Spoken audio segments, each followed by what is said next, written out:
buy them from me, you can buy them online, so there are lots of choices.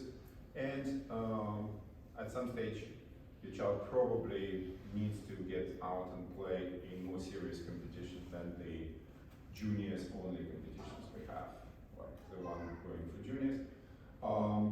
In Ireland, there are probably about 10, 12 tournaments a year, which are big enough. The largest have been for many years Bunratty Chess Festival in February. Sadly, this year it's not on because they couldn't secure a venue. Gonzaga would be a very good tournament to play. It's the end of January, and because most people are either from Dublin or not far away from Dublin, it's an easy one because you don't have to travel. And it's actually kind of interesting how Gonzaga became probably second largest tournament in the country. About 10 years ago, I had an idea that I should push some of my strongest students into that tournament, encourage them to play, and about 20 played. So the tournament had about 80 people and 20 new kids played. That was a sizable increase. And they liked it, and next year they played again, except another 20 joined, and so on and so forth. So now the tournament is, I think, over 200 people. So a big chunk of that are young players who are just kind of growing with the tournament. So that would be a good one. There is also a tournament in Kilkenny the last weekend in November. That's a good one too. And the ICU website has a calendar, so you can always check icu.ie. Look at the calendar. There is a general calendar, and there is something for juniors, so you can also look at that. The ICU is also doing coaching for juniors. Desmond would be in a better position to explain how that works, but my understanding is that basically it's subsidized by the union. Parents are expected to make financial contribution, but it's not as much as you would have paid for all those classes if you had to do it yourself.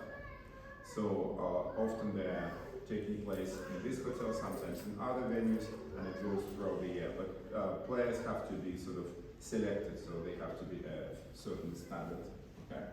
So I think your children are lucky in many ways that there is a busy chess scene in the country. When I came to Ireland in early 19th, there was pretty much nothing for juniors. There were no junior clubs, there were no junior competitions, and there would be some talented young players, but without much support, you know, some of them would develop, some of them would just drift away from chess, sadly. But at the moment there is this really good environment, and I think, you know, your children should take advantage of this. I should mention that for them, one of the most important tournaments is the Irish Junior Championship, which is, I believe it's going to be in April. And I keep telling my students that this is the one to prepare for, because if you do well in that, you can play in European Junior or World Junior. And I say, your parents will have to bring you and pay for extra holiday fee. So, I mean, some of them, you know, many of them did play and some of them did well, but this is a good tournament to prepare. Well, that's basically it. So if you have any questions, fire away. What would you consider a good chess computer for kids? Chess computer, I mean, you're not talking about sort of old-fashioned sort of the thing which moves on the board, because they're not practical. A program, any program would be good. A lot of children use websites such as chess.com, Chess. Chess.com has a good subsidiary called chesskid.com. Now, I sell memberships to that, and I sell them cheaper than chesskid.com itself. Plus, they can play in my tournaments. I organize tournaments every week. There will be one tomorrow. Sometimes I see some of the more experienced players, they think, well, chess kit is not, it's just too easy. I use lead chess, chess.com. You can actually use both, you know, or three, doesn't matter. So there are lots of things online, lots of resources, and this is something I haven't covered much. So any chess program will be useful. The one I use, for example, in my work is called ChessBase. There is also a program called Fritz, and there are quite a few others. One interesting paradox I've noticed is that the new generation of children, and I've seen it quite a few times, are not actually that good at computers. They're much better at focus. For example, previous generation, they were better at utilizing programs. And I noticed that because lots of websites provide some stuff for free for users. For example, you have analysis kind of program if you sign up to lead chess, and it's a free service. And people use it, but because of that, they're actually not getting more sophisticated tools, which would be commercially available. And they're actually not using the opportunities which those tools would provide. So for example, I would hope that the stronger players use ChessBase at some stage, Fritz. To give you an idea of the cost, you know, Fritz is probably around 70 euro or something. ChessBase is probably 100 or 120 to buy. It's not insignificant, but I think it will be something which will really pay off all the time. So you need a program and you need a database. The best database is called Megabase, and it's actually also quite pricey. I think it's about 160. What is it called? Life hack I would give you. The program, the chess-based company, they want you to upgrade all the time. Don't do that. You know, you don't need to upgrade Megabase every year, etc., etc. You can just use it for a few years and then maybe 6-7 years do one upgrade. And the same with program. So there is, I think it's ChessBase 16. I happily use ChessBase 13. I do have the latest ones, but I just use the one I'm used to. So to answer your question, Elite Chess, chess.com, they all provide free tools, and you can use them for chess. There is a thing called PGM. This is a format. It's essentially text file, and lots of programs can read it. So games can be recorded in this, and lots of programs can, on phone, on computer, can actually read it. Okay, so yeah. Alex, if I could add, and maybe you might enhance what I say, my own experience with my own son, who's now 21, I think possibly one of the single biggest transformational pieces in his development as a chess player was when A, he started writing down his games and keeping them, and B, put them into ChessBase, and he had a record of all his games and started analysing them himself, and then started analysing against the then equivalent of Megabase. Because it's only by being reasonably disciplined. It wasn't that he had to do hours and hours of work. I know there are other younger players who might have done many more hours than my own son, but the transformational piece for me, as I observed it from having been recognised he was a strong natural talent, was getting something, in this case in ChessBase. And as Alex says, we never needed to upgrade it because the fundamentals are there. Put your game in, do the analysis, look at the little variations, compare it with other games from the database, and as I say, that really helped him move on. Because what is one of our lines, Alex? You should only ever lose the same game once. If you are going to lose a game, make sure you don't lose the same way next time. Yeah, well, there is an expression that unless a player starts analyzing his or her games, that player isn't really a chess player, just a wood pusher, right? So you have to, the critical moment is when they start reflecting on their game learning from their mistakes. I think it's a good point, Desmond. And this is something I would also like to talk a little bit about. A common question is, how much time do they need to spend on chess? And when I ask my students, I'm often surprised by the answer. They could be exaggerating, but it sounds like they are actually spending a lot of time on chess. But that doesn't mean that they actually spend their time efficiently, because there is a certain trap.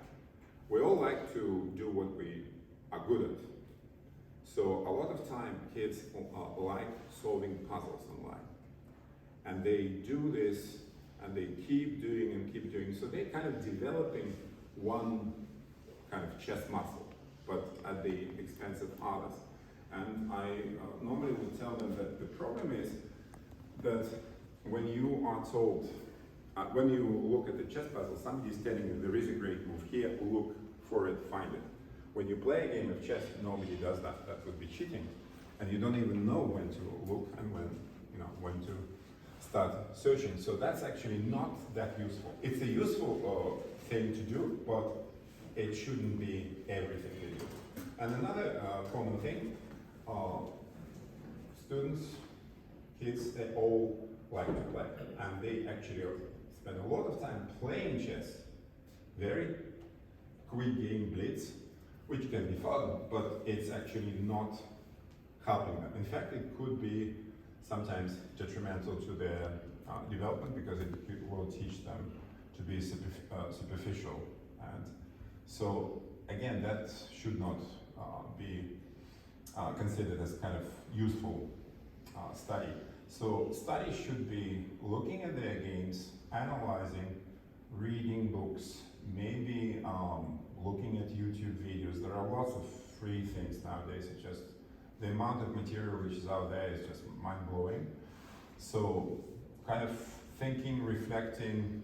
It's good to have a coach. If they can ask questions, that's important too.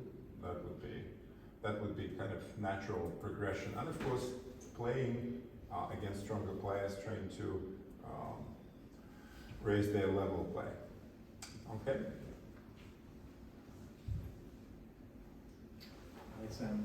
This is a hard question.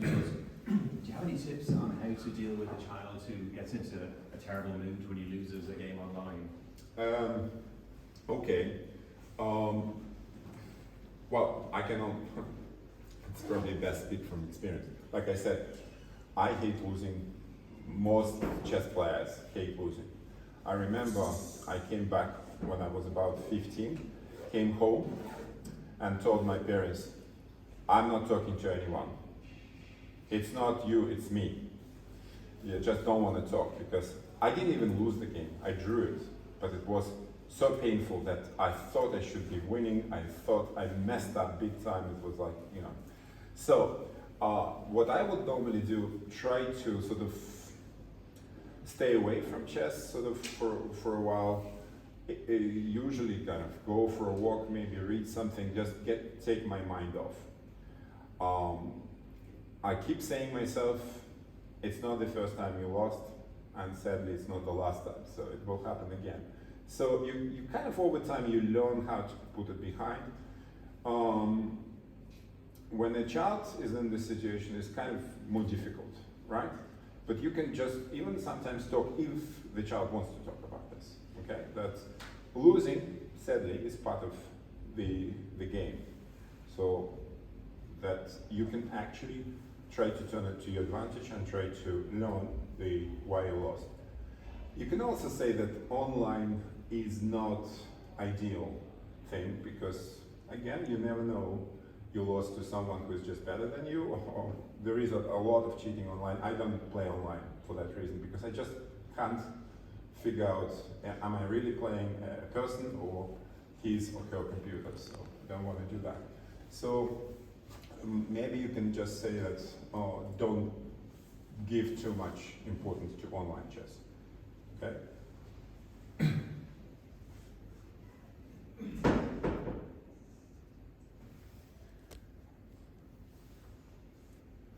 Any more questions for Alex?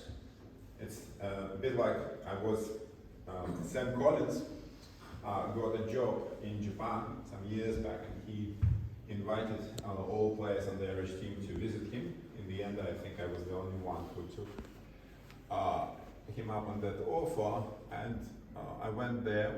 I played a couple of tournaments with Sam, and I did a few lectures. So what was interesting, that when it came to questions, there were no questions. And later I learned that in Japan, to ask a question was, for an adult, was inconceivable. I mean, you show your ignorance, you lose face. Only kids could ask questions, and they did, okay? So this audience feels like Japan. So don't be afraid. If there is anything you want to ask, far away. If not, I hope I've covered something of interest to you, and hopefully it will be useful. Well, while you're thinking of any additional questions you might have for Alex, first of all, as Alex I think may have outlined, you know, what Alex and his like, but in particular Alex, have done for junior chess in Ireland over the last, how many years is it now? Do you want to Almost 30. Almost 30 years has been phenomenal in terms of all of the juniors that have come through. I think the fact that you're in this room tells me that your child has come to a certain point in chess that they kind of identify that they want to come and spend a Saturday doing that rather than something else. And so whatever else is happening in their schools and stuff, that's great. And indeed, in many ways, those children of parents like you who are in the room next door will hopefully go back to their schools and encourage others to play. That's in that direction. I wanted to just amplify what Alex was saying about upcoming events. Again, you know, when you look at some of the physical sports, we have them for very good reason, both separated by gender and by age. So you have your underage and all the rest of it. So being very, very mindful of the individual development, personal development of your own child. In chess, it doesn't matter what gender you are, and also we have an expression which says, if you're strong enough, you're old enough. And so we have, and indeed you'll find that most of the players of my type of age, the last people they want to come up against in a tournament is a young 9, 10, 12-year-old who's really moving, right? Which is great, but it's in that sense, it's somewhat a very different, can be a very different environment. Again, my own personal experience as a parent was great. My son played against all sorts of people of different ages, of different genders, and of different physical abilities. We have a number of blind players. And I've played them in the leagues, and you find yourself in the head saying, I wonder if she'll see that move. And of course they see the move, but not in the way that you're perhaps thinking it. So, so from that point of view, yes, it is a journey which is perhaps somewhat different in some of those social aspects, so that's worth bearing in mind. Yes, the Irish Junior Championships, thank you Alex, that is in April. However, there's also another very good introductory one to help them towards the Irish Juniors, and that's the Leinster Junior Championships, which will be held, I'm fairly sure, in this hotel just around the New Year.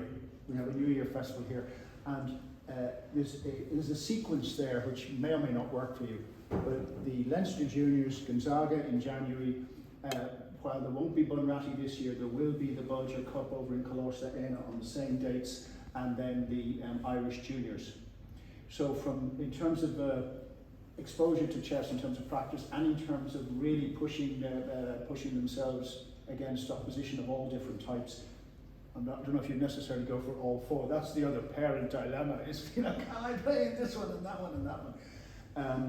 But that's quite a useful path between January and I think, again, not to forget Kilkenny and Limerick, and we just had Cork. There's a whole bunch. I saw lots of the country that way.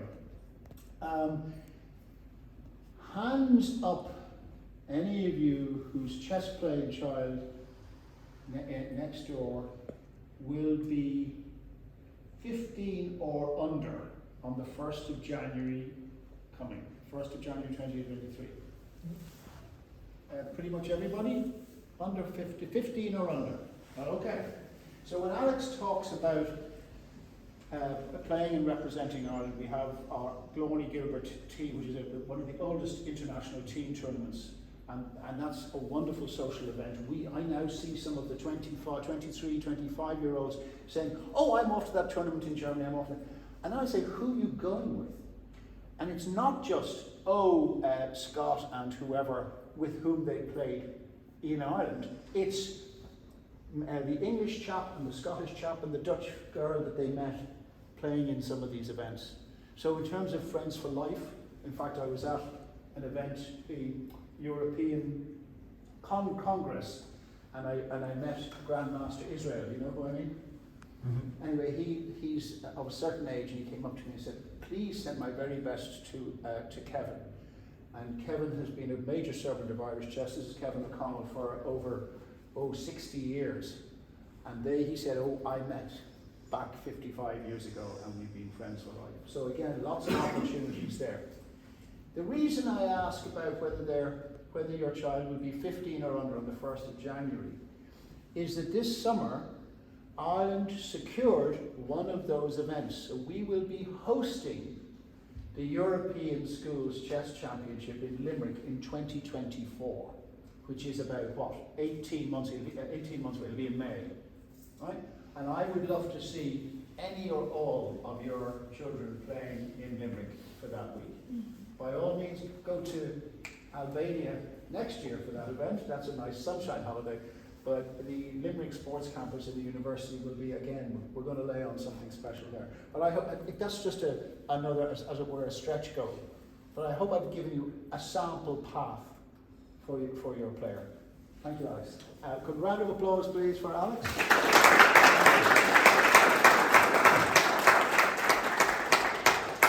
Okay, thank you very much. And if there will be anything you would like to ask later on, you can always send me an email. I don't always respond immediately, but I will always respond eventually. Okay, so or I'll be around for a while today. If you want to talk later, that's fine too. There will be a small chess stall I have here with a few books and clocks and stuff like this. Again, if you need any advice, because it can be confusing what book is more appropriate, just talk to me. And like I said, you don't need a large library. A few books will do initially. Like I remember my coach when I started chess when I was about 7, I think about 7. My dad taught me how to play, and the big change happened when a lady came to my school and she started a chess club. So I joined, and there were about 30 people. As it usually happens, about half of them disappeared after a while, but 15 stayed on, and I was one of those. And then she gave us, she confessed to a very big secret that she was teaching chess in a rivalry, in a rival school. We always kind of competed against. And she said, would you like to play a match? We said, yes. And that really started the whole thing. And then I started playing in tournaments, and she would say to me, well, there is this book, and I think you really should have it. So I'll talk to my parents, they'll buy a book, and I would start reading. So my collection kind of grew. I probably had, by the time I finished school, I probably had about 100 chess books, and I did read them all. So, but you have to start small, and I think books are still useful, or even though I understand modern, children of our age are probably not reading as much. So, but then again, there are other avenues like YouTube. There are lots of good channels. There are some not so useful channels, but in chess, but most of the stuff is quite good. Okay. All right. Thank you very much.